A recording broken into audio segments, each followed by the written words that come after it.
You are now listening to two dudes in their 30s with Adam and Greg. They're gonna talk about stuff, and you're gonna listen. Okay, got it. Good. Let's start the show. Hell yeah!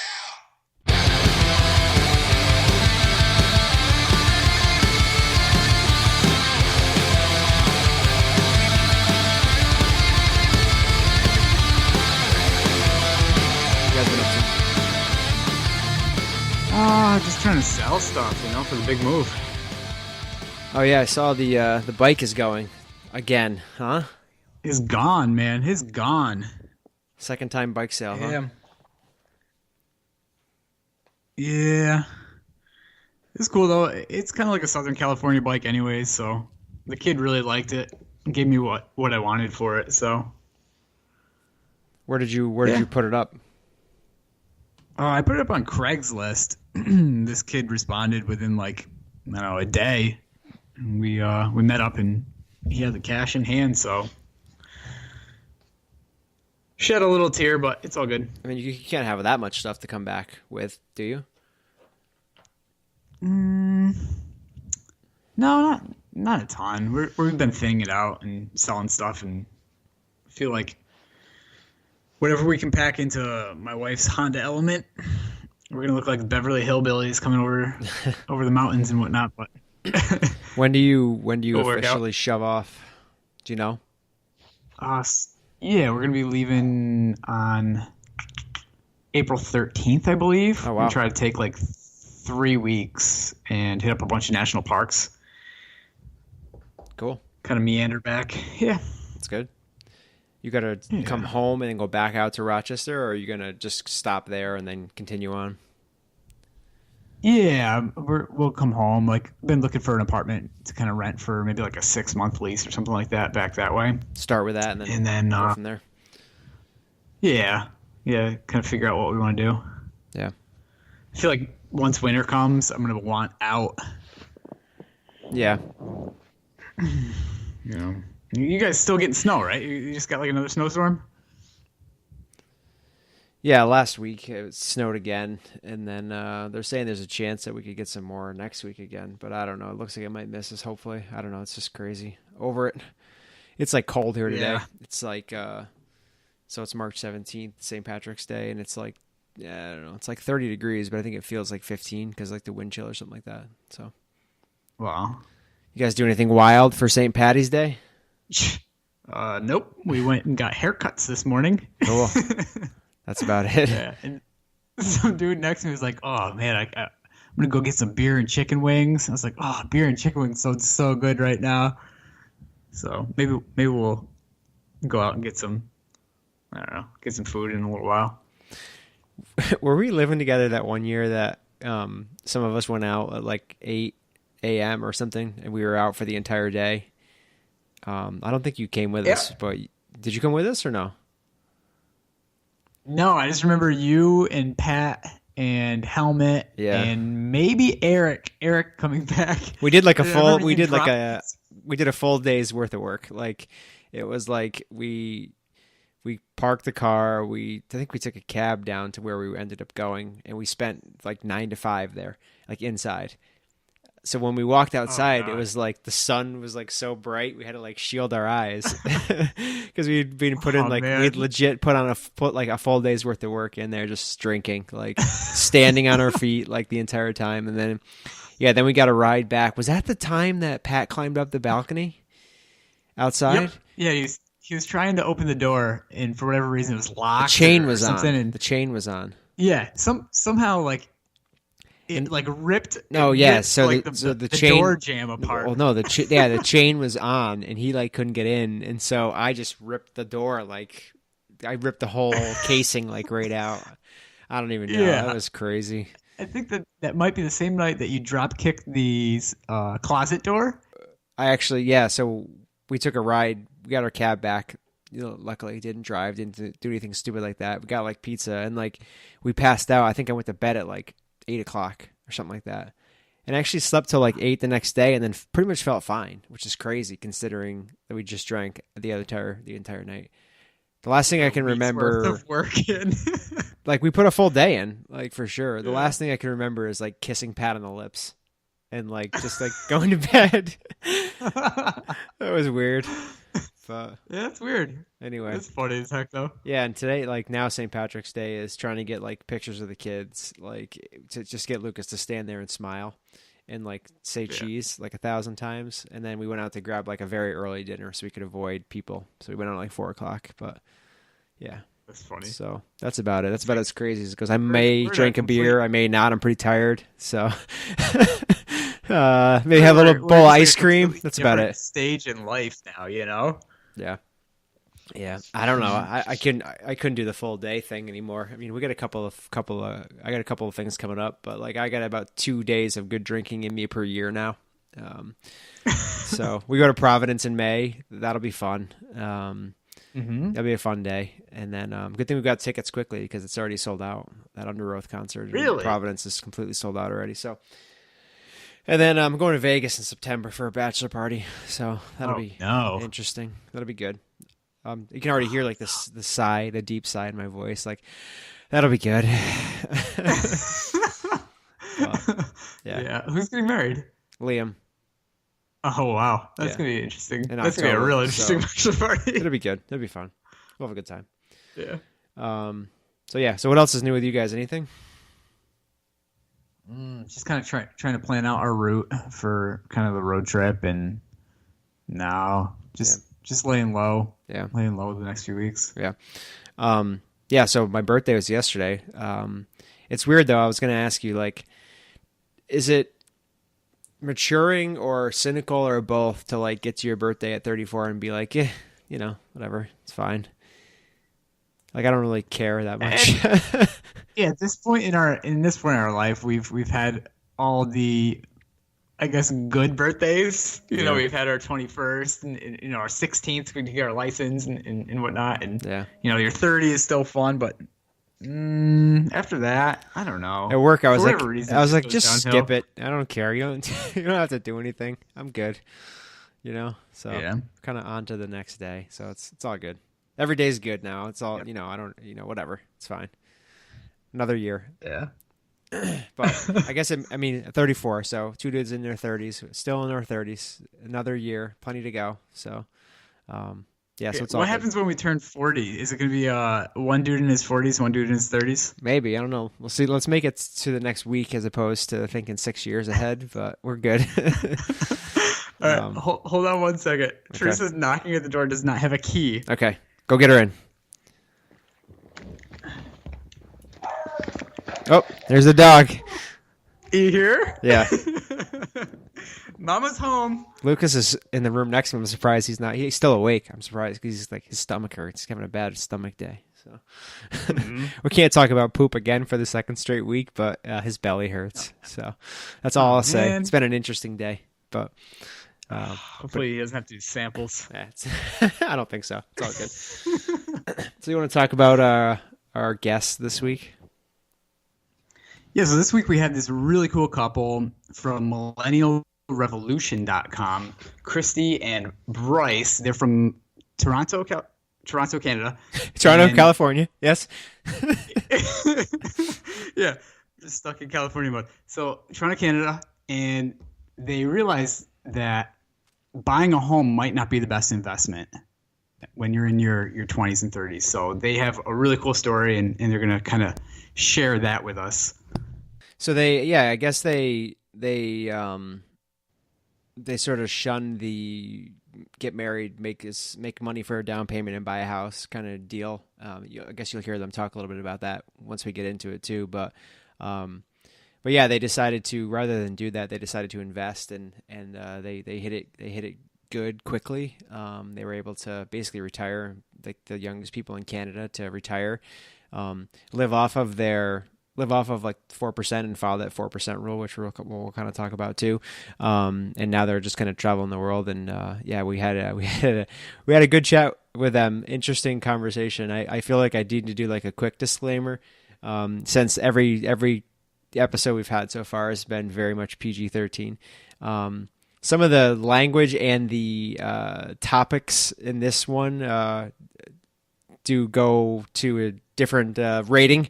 So just keep that in mind. We're not going to edit. We're not going to edit people. We're not going to bleep stuff out. We're not going to delete stuff. We're just going to have conversations with the people. And we're not going to like do a disclaimer every time we have a conversation with somebody either. We're just kind of letting everybody know that, there's a couple F-bombs in this one, and we talk a little bit about drugs. And so whatever. If you're listening in your car with your kids, you might want to keep that in mind. That's all we really need to say, probably, right? The funny thing is though, like they seemed like they were such a conservative, like very like hardworking. They both said they were from like Asian families, and that it was like expected to like work extremely hard. You save your money, you buy a house, and they now on the opposite spectrum, like after they've literally they're millionaires and they're living off of the returns of their investments.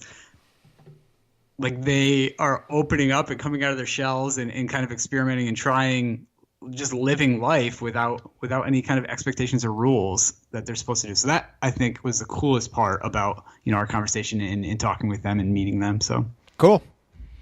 Let's flip it over to that conversation with them now, and we'll be back at the end. Check it out.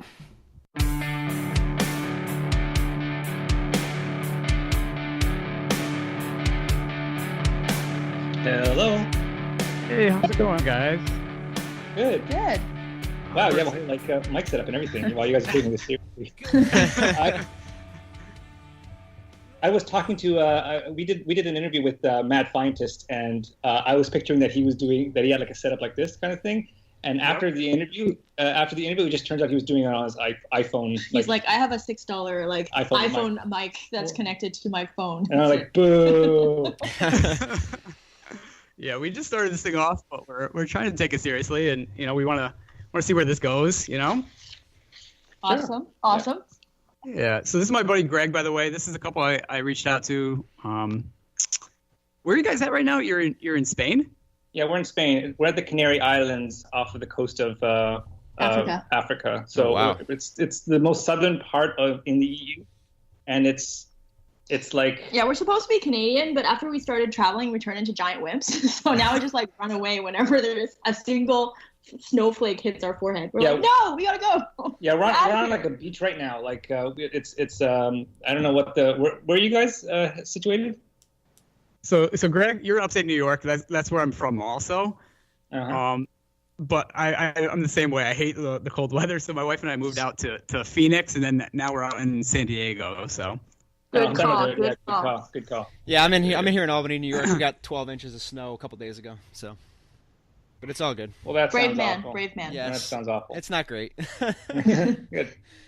Let me just explain what we're doing here real quick, because I know Adam emailed you a little bit about the show. So it's called Two Dudes in Their 30s. We're two dudes in our 30s. I'd been wanting to do a podcast for a while, and I'm kind of interested in soccer, so I was thinking that I might do something like that, but it never really kicked off. I had a couple kids. I made a bunch of excuses and never really did anything.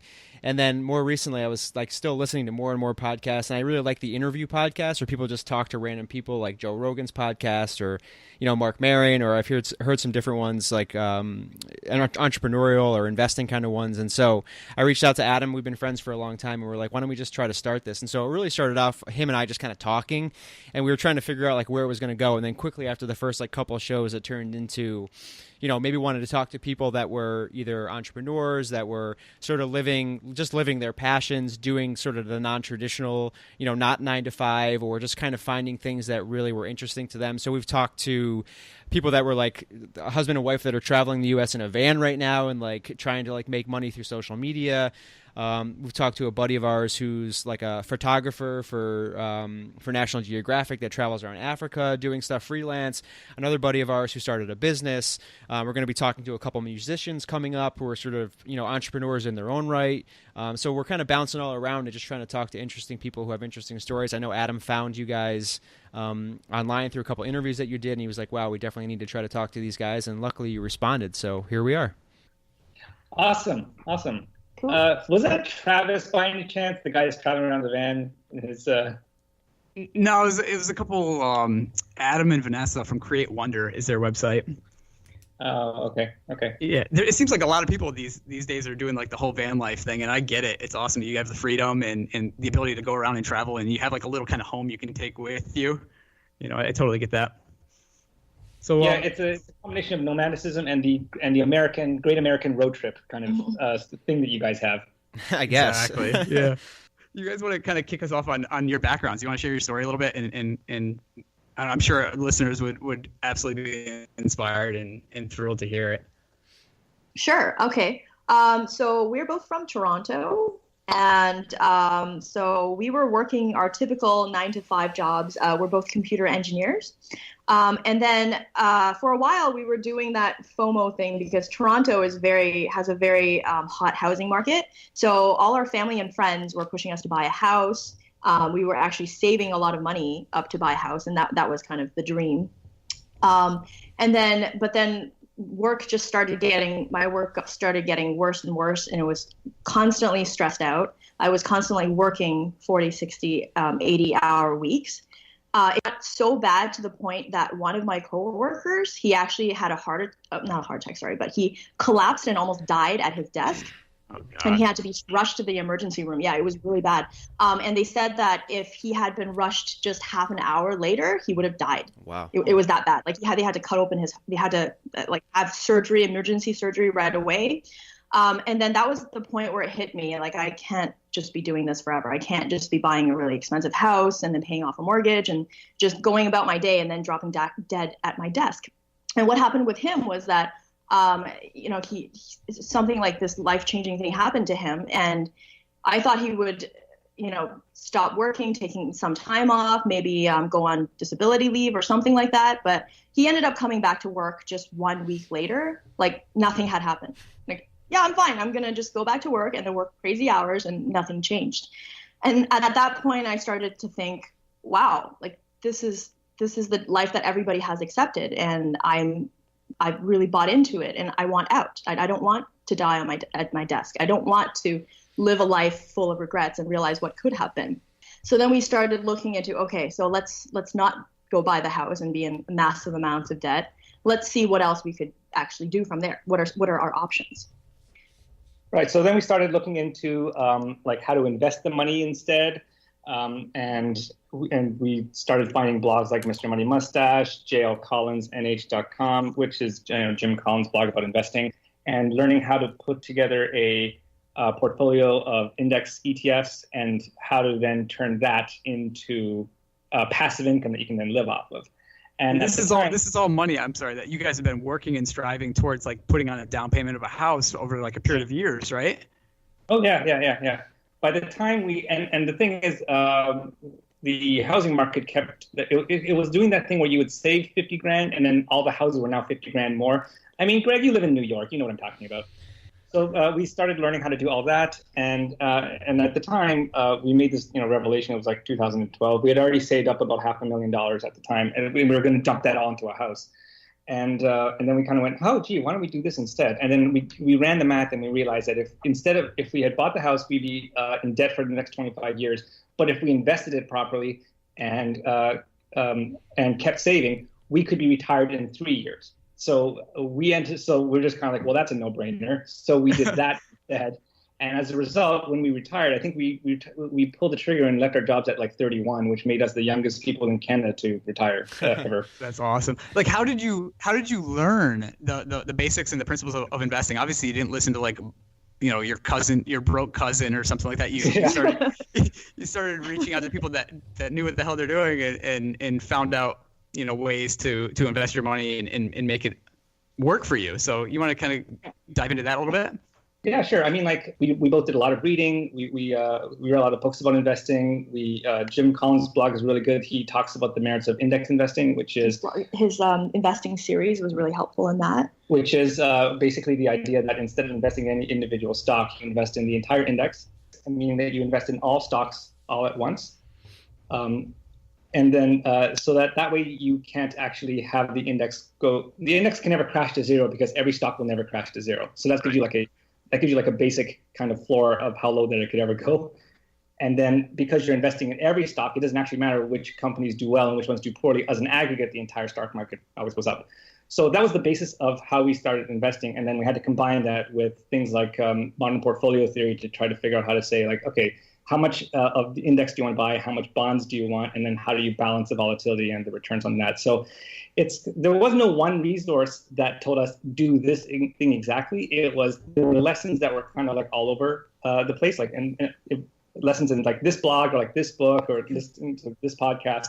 And then we were able to figure out how to put it all together and then kind of and then achieve what we did. And we write about this on our blog, Millennial-Revolution.com.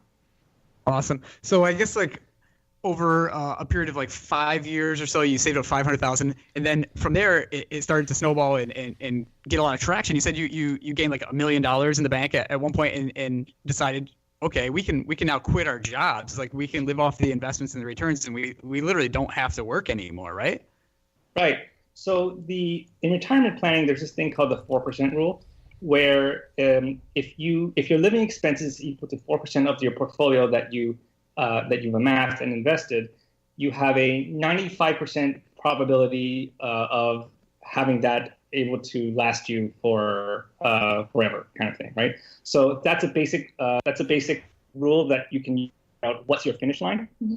And there's a little bit more complicated stuff to that, but it's a starting point guideline for something to shoot for. Yeah. So we took our expenses, which was around fluctuating between $30,000 to $40,000 a year, and we multiplied it by 25, because based on the 4% rule is the equivalent of taking your expenses multiplying by 25. And then we realized that if we grew the portfolio to $1 million, we would be financially independent, which means we could rely on the portfolio to generate the passive income, and we no longer had to work. How great of a feeling! Like the day that you finally got to that, right? Yeah. And you hated your jobs at the point you were saying you're like so stressed out and hated. Like, what did you do? Did you have like one of those awesome like I'm getting the hell out of here, or like what did you do? Yeah, it's actually quite surprising, because I thought that once hitting the number, I would be like, woo, and then I would, run around the office banging my boss's head like a bongo, and that did not happen. I was actually terrified to leave, despite the fact that all the math told me that this should work out. Up to my quit date, I was panicked. I was thinking, what's going to happen? Like, this kind of feels like jumping off a cliff. And I've seen other people do it. I've read Jim's investing series. I know that this should work, but it was still terrifying. I think part of that is because after we've been indoctrinated into thinking, to like work inside a cubicle for years on end for a whole decade, it's really hard to get out of that headspace, because all you can think about is like, this is my identity. What am I going to do? Like, after this, I will never find a job again. I'm going to lose my identity. What's going to happen? I'm going to run out of money. And, you just have all these fears running through your head, despite the fact that all the numbers work out. But then after we actually pulled the trigger and, we sold most of our stuff, we basically ended up with 4 boxes. Like, after packing, we ended up with 4 boxes of stuff. Some of them we left in like Bryce's mom's basement. And then we just filled up 2 backpacks, and then we went and traveled the world, which was our dream for the longest time. And the longer we traveled and the more we got out of that headspace of, needing to work and then running the rat race, we realized this is really not that scary at all. In fact, I'm actually making money in retirement, because one of the places we went to was Thailand, and phenomenal. Like, it was not a place that I would have gone to when we were working, because I was thinking, got to buy those 2-week vacation packages, 1 week to Cancun. And that was the only type of traveling we had ever done. So I was like, Thailand is dangerous. We shouldn't go to Thailand. Like, we shouldn't go there at all. But then after we went, it was just mind blowing. Like, we went to Thailand, we realized you could actually live like a king on $20,000 a year easily. We could actually find a brand new 1-bedroom condo, which was walking distance to everything. And it had its own swimming pool, sauna, and gym. And it only cost us the equivalent of $400 a month. And we were eating out every day. Like, the condo didn't even have a kitchen, because it was really easy to find night markets everywhere. So we were just eating out. So you could live in Thailand like a king for $20,000 US dollars a year. And then we found out that we were actually making money in retirement by traveling to these places that we would have never considered. And then Chiang Mai, which is the city in Thailand we went to, ended up being one of my favorite cities in the entire world. And we've visited over 30 countries by now. Yeah. So what happened with that was that the first year was meant to be kind of like a victory lap, a trip around the world, because we never done that before. when we ended up flying back into Toronto to start our true retirement, she added up all the costs that we spent during that year, and it ended up being about $40,000. And $40,000 was the amount that we had budgeted each year for retirement. And then we kind of realized, hey, we could just do that continuously. Yeah, we were thinking, let's move to a small town in Canada and just settle there for $40,000 a year. And then we started traveling. We're like, wait, it's actually less expensive to travel than stay here. So why would we just stay in one place? It makes a lot more sense to travel and actually save/make money. Yeah, so we've just been traveling nomadically continuously ever since. So do you guys have a home base anywhere now, or are you just on the road constantly? We're pretty much on the road constantly, and Airbnb is our home. Yeah. Basically live on Airbnb. We live in Airbnb, yeah. Nice. I was going to actually ask, also, you guys had talked a little bit about it, and I saw it in an interview that you did previously, too, about, I think one of you said your mom was, on you constantly to buy a house. One of the things that we've been talking to people about that have kind of, taken chances and done different things or done sort of the non-traditional thing is sort of that pressure and sort of how do you kind of rise above that if you have that close relationship with your parents and you want to make them happy, but also you want to, live an independent life and do your thing. How did you kind of work through that and sort of deal with that? And obviously it's worked, but, in order to get there, how'd that happen? That is a great question. It's actually quite challenging, especially given our backgrounds, because in Asian cultures, not buying a house is sacrilegious. You can't not buy a house. It's, you're going to get a lot of backlash. So my mom, my parents were really on my back to buy a house, especially my mom. When I told her that I was a millionaire, her response was, "So what? You don't have a house." So, okay, thanks, Mom. So after we started traveling, there was a lot of, because my parents didn't quite understand what was happening. And at the time, we didn't really start the blog until after pretty much a year after we retired. So they didn't really understand, even though we tried to explain to them how this 4% rule works and then financial independence. Try to explain that to Asian parents who only understand that you're supposed to settle down and buy a house. They will just not, they will not buy it. So the relationship was a little bit tense for a while, and I didn't really talk to them as often as I should have for the first year. Just we needed some distance from each other. What ended up happening is after I started the blog, I didn't actually think this would be a positive side effect of starting the blog, but my dad has actually been reading it. He started reading it a couple months after it came out, and after it completely blew up and started becoming viral on CBC. I didn't actually tell him about the blog. He discovered it because one of his neighbors were like, "Hey, is this your daughter?" That's awesome. So that's how he found out about it, from CBC. And then after that, he started reading it. And then I think that gave him a lot of comfort in knowing that we are not idiots and we actually know what we're doing with our investments. And this is actually a lifestyle. And we actually thought about all these plan A, B, C, D, and we thought about everything that could go wrong. So now he actually really enjoys reading the blog. And he's been writing emails to me saying oh yeah, we switched our investments from mutual funds to ETFs because of what you read on your blog. So I was like, oh, wow, thanks, Dad. So that's actually helped us. Yeah, it has really helped us become closer and understand that we are not living the conventional life, but they start to see things from my perspective, and it's not just about rebellion and not listening to them. It really is something that has changed our lives for the better. Yeah, I mean, the first year, everybody's waiting. Yeah, you're doing some stupid thing. We're gonna wait for you to come crawling back home, beg for your job. Oh yeah. After the second year, you're back home for Christmas, and they still see you happy, and they're like, okay, well that's kind of weird. And then they're like, give it 6 months. And then and then beyond that, they start going, oh, geez, they might actually know what they're doing. Yeah. Shocking. Yeah. And we're happier, they're stressed out from their job, and we're happy, and we're we're going to Spain next month, and then they're just kind of okay, you know what? Now I kind of want to be you. So that was fun. So you said your dad has read the blog, but you don't want him to read the last post you put up, right? Yes, that's a disclaimer. Mom and Dad. Yeah. Okay. You want read the other post, the other fun travel post. Read those ones. Yeah, that's the post in which we described doing shrooms in the Netherlands. That's another advantage. Experience. Yeah, that's another advantage of working for yourself. You don't have to deal with random drug tests.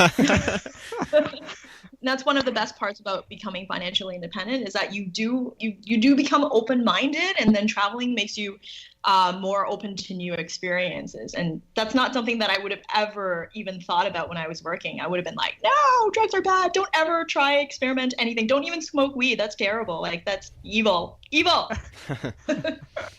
So like, obviously you guys have grown a lot over the last 2 years, and you've seen a lot of awesome places and experienced a lot of cool things. But like, what do you bring with you guys? Like, how do you like pack so light and live so light as you're traveling? Packing and traveling is one of the best learning experiences in teaching you how little you actually need in order to be happy. Initially, we actually overpacked. So I'm obsessive compulsive about not having to check in baggage, because I've seen other people lose their luggage when they get to places on vacation. I've seen people have to stand in line, and I didn't want to have to deal with any of that. So that was just my personal challenge to the two of us. Like I bought 2 backpacks that was within the criteria of the airline, saying that, okay, this is as much as you can bring without having to check anything in, and we just fit it into those bags. And what I found is that people will, like, when you go on vacation and you have 2 big luggages, people will deliberately fill up that space with as much crap as possible. You will bring as much as your container size, like the size of your container. And then what we end up doing with the 2 bags is that we actually ended up sending things home, like sending books home, sending clothes home, because it was a lot of stuff that we didn't even need. And it was like, why do I need to carry all this weight with me? And when you're traveling, every single pound on your back makes a big difference. So we just ended up bringing a week of clothes, like a week of underwear, socks, a week of clothing. And everywhere we go, it's really easy to find laundry within Airbnb. That's another reason why I really like it. We ended up bringing some toiletries, but you really don't need to bring that much medication or toiletry. You can buy Advil, you can buy, toothpaste, you can buy floss, and everywhere you go. So we didn't really need anything at all. Like, anything that we were missing, we could just buy it. And so it really teaches you, like, minimizing and making your life easier with just 2 backpacks. Yeah, the trick is to have every item in your backpack do multiple things. So we'll have shirts and shorts that can also be used as swimming trunks, and we were initially in Germany in the middle of January, so it actually gets pretty cold. So we deliberately packed stuff that you could wear in layers. So we either have like 4 days worth of like t-shirts and like of like outfits, or like if you wear it all at once, it's one mega shirt. Single winter outfit. Yeah, his sister was asking me, it's like, why don't you bring long johns underneath your pants? I'm like, why don't I just wear 2 pairs of pants and then I have 2 sets of clothes? What about some of like the best places you guys have been, and or maybe on the other hand, places you were like, yeah, we saw it and we're good, we're never going back there? For me, the one that I hated was LA. Fucking LA. Just I agree. LA is the exact opposite of an anti-consumerist mindset. Everybody is driving everywhere. Everyone's valet parking everywhere. Everyone's rushing off to get to the next like hot restaurant, and then like lining up for like 45 minutes just to have a table to spend a lot of money. And I was like, I don't know. We were visiting my cousin, and I love her, and but I was just kind of like, oh man, get me out of here. Yeah. And what really surprised us, places that were really great, was one of them is Poland. Because before going to Poland, what did I know about it? I knew like communism and like potatoes and pierogies. Like, that's the only thing I knew about Poland. I was so ignorant.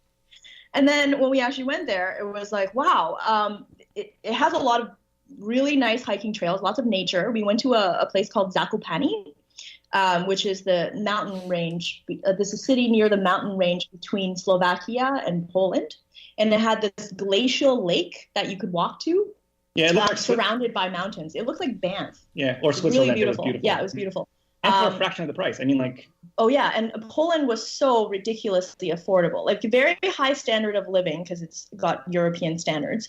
But everything is in zlotys. And if you convert that to US dollars, I think it's like 1 zloty is 4 American dollars.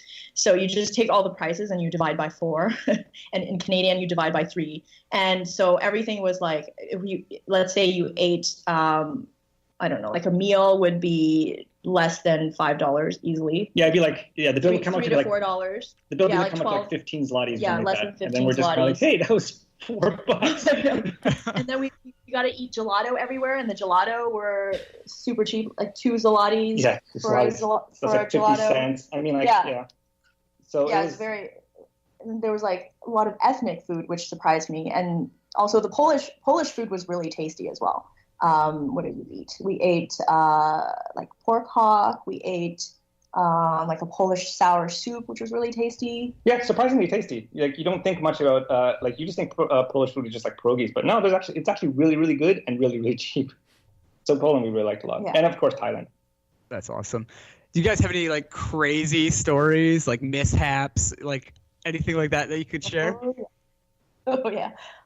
I think the one that immediately comes to mind is when we had space cakes in Amsterdam right before getting on a ferry and then taking a bike ride home to the Airbnb. It's exactly. You got to tell everybody what space cakes are, though, if people that might not know.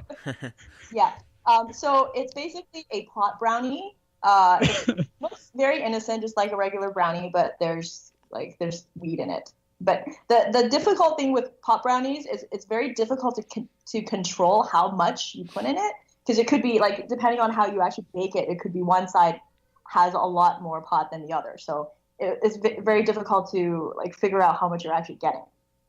So we read the instructions and it says, okay, so you're supposed to split one, eat half of it, wait, and if nothing happens for at least an hour, you're supposed to eat the other half.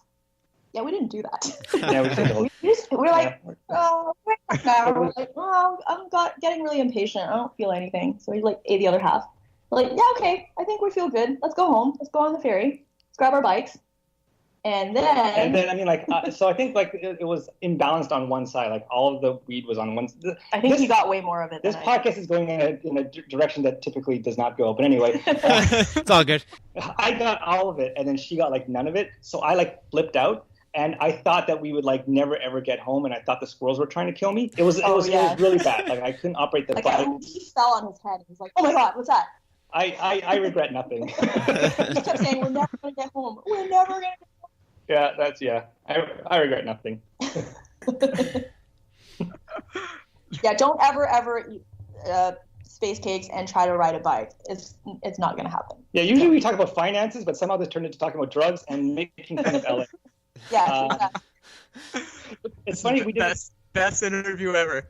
We did a Reddit AMA, like an Ask Me Anything, and somebody asked me a similar question about what cities do you really hate, and then I said, fuck LA, and then the entire thread turned into everybody like yeah, shitting fucking all over LA. LA. Like the entire thread just got taken over by people just shitting all over LA. I was just kind of like, well, that escalated quickly.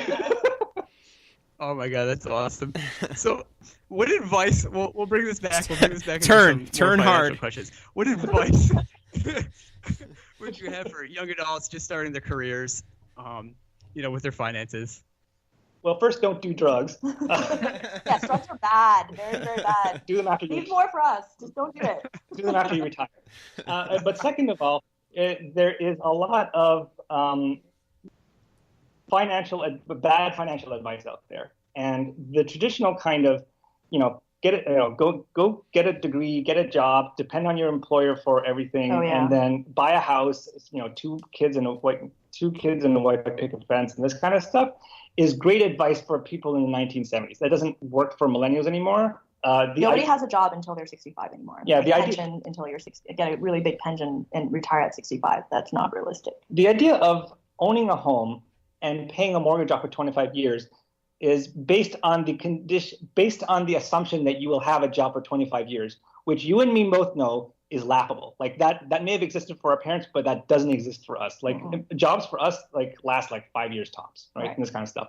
People are hopping jobs all over the place. In that situation, getting into 25 years of debt makes absolutely no sense. So there is the old rule book for people when it comes to money just doesn't work anymore, which is why a lot of people that try to do that advice run into so many problems. I mean, people went nuts into debt in 2008 in your country, and then look what happened. Everything fell over. And then the same thing is starting to happen in Canada as well, all because they believe that that's the right, quote unquote, right way to live. And the thing is, it just doesn't work. So you had to find a new rule book, which is what we started discovering. The old stuff rules don't work. You got to find a new one. Unfortunately, the new rule book is still being written. I think we found a way out of it, and we're trying to tell as many people as possible. But look to people who are living a life that you want and try to emulate them and try to learn from them. And that's the advice that I think really turned everything around for us. Awesome. Let's see, I guess like some of your passions, maybe like when you were growing up that you wanted to do, and how maybe now that you have the time and the freedom that you're able to work towards. Yeah, so I think for Bryce, it was pretty simple because you've always loved coding. You've always loved computers growing up. Yeah, we're both computer engineers. That's just for background. Yeah, so for him, it was pretty natural to go into engineering, get a job, and do all that stuff. And he was quite happy doing what he was doing. For me, having grown up poor, I didn't really have the luxury of being able to just choose a career. I had to pick one to get, my goal was to stop relying on my parents as soon as possible. So I needed to pick a career which had really good job prospects and had the ability for me to actually earn the tuition while I was working. So the reason why I picked that particular program was that it's actually a 5-year program instead of a 4-year program in the University of Waterloo in Canada. And what it allows you to do is actually do what we call co-op. I think you guys call internships, paid internships, so that you can actually afford to pay off your tuition while you're in school, as well as have a little bit of money left over for your living expenses. So as a result of that choice, even though it was a nightmare, for him, engineering was fun. For me, it was just kill me now every single day of my life. But after the 5 years were done, I came out of university with zero debt. And because of the co-op experience, I had 2 years of job experience on my resume, which got me hired right away for one of the co-op jobs that I had already done because I already had experience there. So that was one of the reasons why we were able to actually do this, is because I strategically picked a career that gave me no student debt after graduation. But then the downsides of that is that even though my passion growing up was actually to be a writer, so I didn't really get to do that, which was great because I actually researched into it before I picked engineering, and the average salary for a writer was less than $10,000. It was less than minimum wage. So I was like, no, I need to be able to support myself. So what I ended up doing was that when we were working, and Bryce was co-writing with me, so we wrote a children's novel while we were working on the side, which added to the crazy work hours, but it was still worth it. And so as a result, when we actually retired, we were actually able to leverage those writing skills for the blog. And that really helped out a lot in having that passion and having a portfolio and becoming FI, that you don't have to worry about your passion not making money and then stressing out, and that really affects your creativity. So I was able to be creative and have the portfolio covering the expenses, and then now I'm basically living the dream because we just signed a book deal with Penguin Random House recently. Oh, congrats! To write a book about personal finance. Thank you. So it's wow, we can actually. So it went from a starving artist, but on the side while we were working, and then we retired, and then we started the blog. And then the traditional publishing industry picked up on that and then came to us, and then we negotiated a book deal. And then now we're like, wow, holy crap, we're actually professionally paid authors now. So it was the dream came true after we retired, and then now it's kind of a whole second career that we're starting. And now we're just traveling around and writing the book. And it's just kind of wow, it really is possible to have everything. So is the blog itself making you guys money? Because I know it looks like you have a pretty massive mailing list of people that read. So is that itself, or is that just kind of led you to other opportunities like the book and such? A little bit. I mean, there's advertising revenue from that, but and there's affiliate income that we're making from that. We run this thing called an investment workshop because we want to teach people how to invest. So it's a series of blog posts that are all kind of linked together, and they kind of show you step by step how you go about opening up accounts, putting money in, which ETFs do you buy, how do you design a portfolio, how do you rebalance, and how do you withdraw it, and all this kind of stuff. So it was a year-long experiment that we ran, in which we literally just showed people screenshots of our investment accounts and being click this button, and people actually did it, and we made from those clicks, like people opening up accounts, we were able to make money from affiliate income that way. So it was so there was some income coming from that, but not a whole lot. But it was eclipsed by the book deal that we just signed. But so it's a little bit from the blog, but mostly from the book. Great. One thing I was kind of wondering about, and I asked this to the couple that we interviewed who were traveling around the U.S. in the van too. How does shifting from the traditional 9 to 5 or 9 to 5 plus, if you're working 60 to 80 hours a week and not seeing each other, to going to being around each other 24/7 impact a marriage, if at all? I'm so weirded out by people saying, oh, if I go home and people are like, oh, if you have to spend all day with your wife. If we did that, we'd kill each other. And I was like, it sounds like you married the wrong person. Exactly. Like if you don't like each other, why are you married? And then the conversation usually goes downhill from there. And that's why we don't go back home and visit our friends. That's why we don't have any friends. Yeah, that's why we don't have any friends. Anyway, what's your take on that? I think for us, because we going through university together and we've worked on labs together, like we already know that we work well together. I think some people, like depending on your personality, it may not be as easy to work on the same projects, right? So I think a big part of the reason why we haven't driven each other nuts, even though we spend so much time together now, is that we have complementary skills and we work on projects together. Right, so we're not fighting each other by saying like, okay, you do this. Okay, I'm also going to take over. Okay, I'm going to take this back from you. It's kind of like you do this part that you're good at. I'm going to do this part that I'm good at, and we're all working towards a common goal.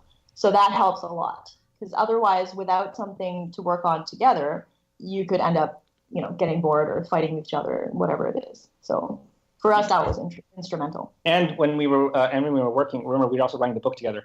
So we already got kind of a practice of it's not easy writing a book together, so we kind of got that out of our system already. So we knew that it would work because we had done the past, it took us 5 years to get published the first time, and that was while we were working. So we knew that would work because we did a little bit of a trial run during that time. Nice. So I guess just kind of shifting gears here, kind of future plans. Like, what are you guys maybe like with your travels and now with your book and things like that? What kind of future plans do you guys have here? I think continuing to travel is definitely a big part of it. We're actually, it's not like, every 3 days we're moving around. We're kind of alternating between like a month here and maybe 2 weeks here and a week there. So that's definitely going to be a big part of the lifestyle. I think we really enjoy the FI community that we've met online. There's always someone to meet in a different part of the world. We met Jeremy from Gokuri Cracker in Thailand. And then we met up with Justin from Root of Good when he went with his family on a trip to Germany. And then there's people in the UK, Alan and Katie, who organized the Chautauquas. JL Collins is in the States. We have other friends in the States as well. So I think our community is just all over the world now. And part of it is traveling, writing the book, and then meeting our FI peeps. Yeah, FI being shorthand for financial independence, other people who also early retired like we did. Or people that are just interested in financial independence. Yeah, people on their way and this stuff. Yeah.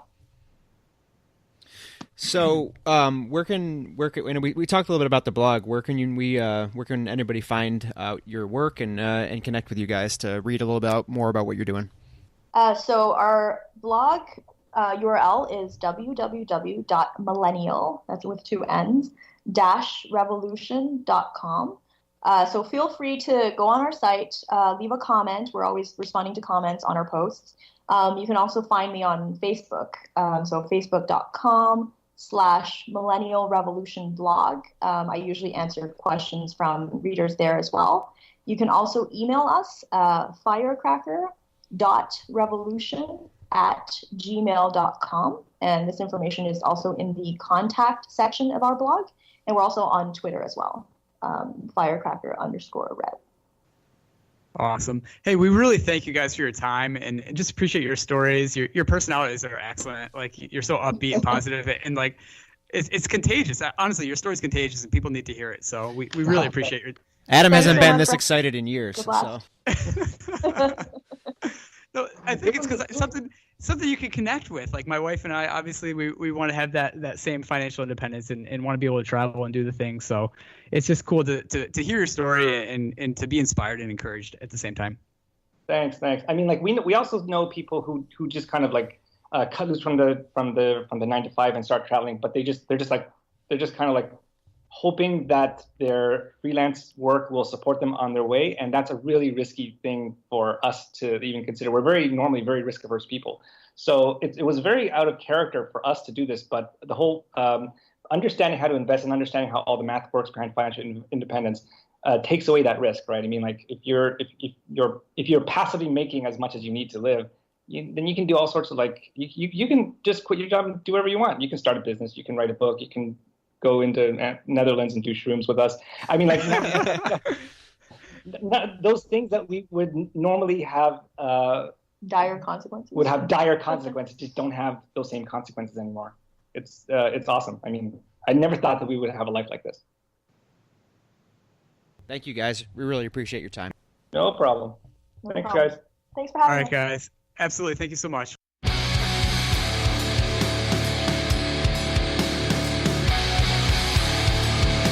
All right, so that was Bryce and Christy from Millennial-Revolution.com. Thank them again for being with us this week. That's millennial with 2 N's -revolution.com. As featured on a bunch of different places. They've been on CBC in Canada, CNBC, Business Insider, Yahoo Finance, Business News Network, etc.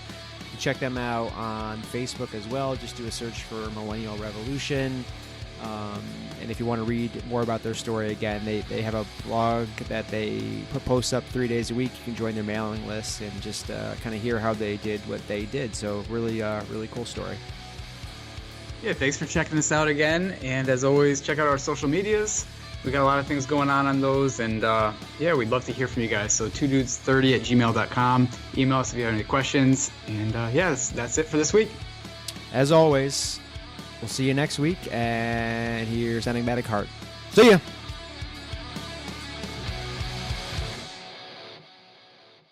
The time is now, we've got to pick up ourselves and show that we like the first to show to wait beyond. We like the first to wait the top. The first to the time is now, we've got to pick up ourselves and show that we were the first to reach beyond.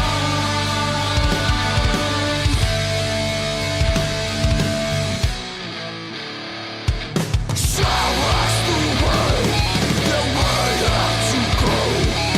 Tell me the ones that you teach us. Right,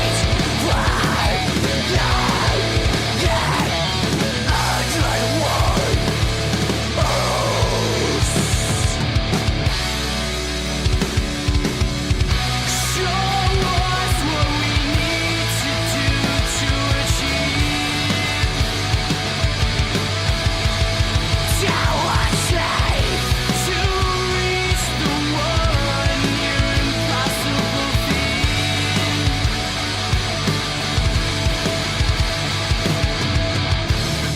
The time is now. Pick up yourself. The time is now. Pick up yourself. The time is now. Pick up yourself. The time is now. Pick up yourself. The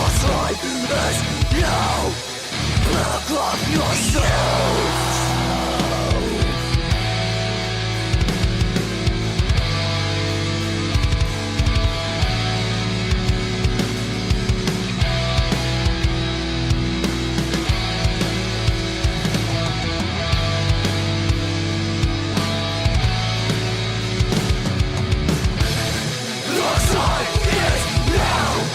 Pick up yourself. The time is now. Pick up yourself. The time